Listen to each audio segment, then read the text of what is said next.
So yun, kumusta po ang lahat? So bali alas 11 na. Alas 11 G's.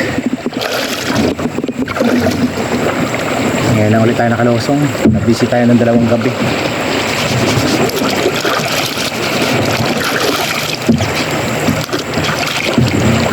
Walang ibang namamana.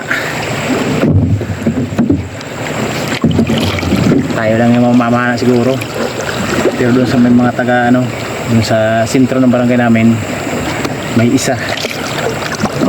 Dito sa amin wala sila utol, pati yung tito ko, 2 tito wala din.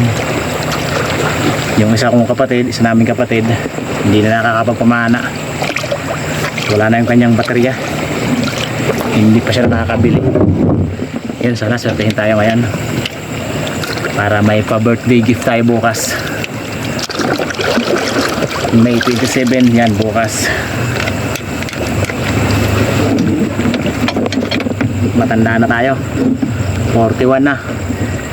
Pira buyag kung tawagin namin, ba't pira buyag.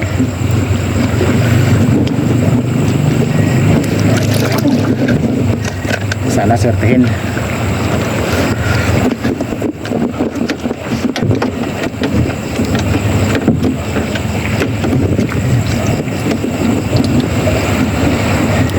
So yun, abang-abang sa mga hole natin. Sana pagkaluban tayo ng maganda-gandang biyaya para madagdagan yung ano, pangbiling gamit ng mga bata sa school.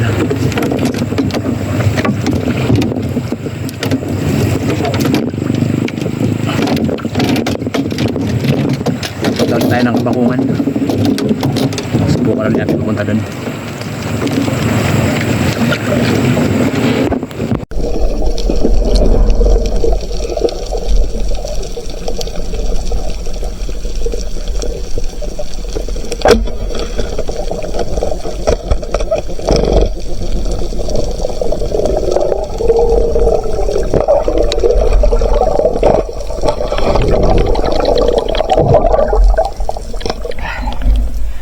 Bago isa sa masarap na isda, masarap din mga tinik.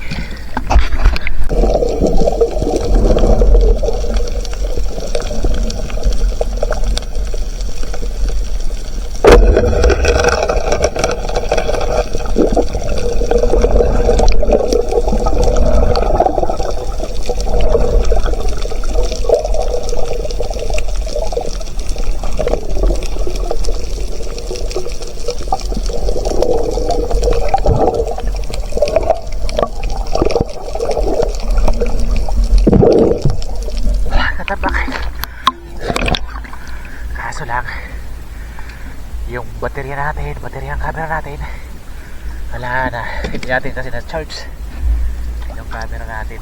Ang bihira, ilang percent lang ako.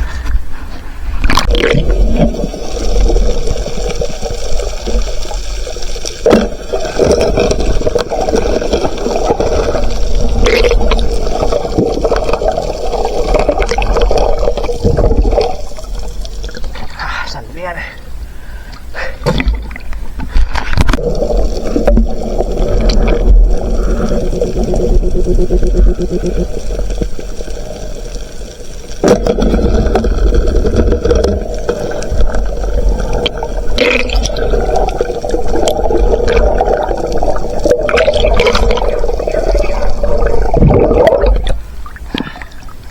Napakadalang.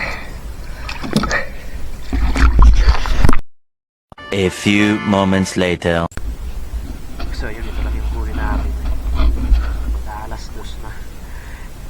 4 na piraso lang. Ito yung sinasabi ko nung nakarang upload natin na yung 2 tito ko sa tuwing lulusong sakto lang makapangulam, tsambahan lang makapagbinta. Ito na ngayon, ito na yun, sakto lang tayo sa pangulam, 4 na piraso. Dito tayo, ito lang yung pa-birthday sa atin. Pero ayos na rin to, kahit paano makakapangulam tayo. So yun, maraming salamat sa panood. So yun, uwi na tayo. Ito lang yung hole natin, konting piraso lang, 4 na piraso.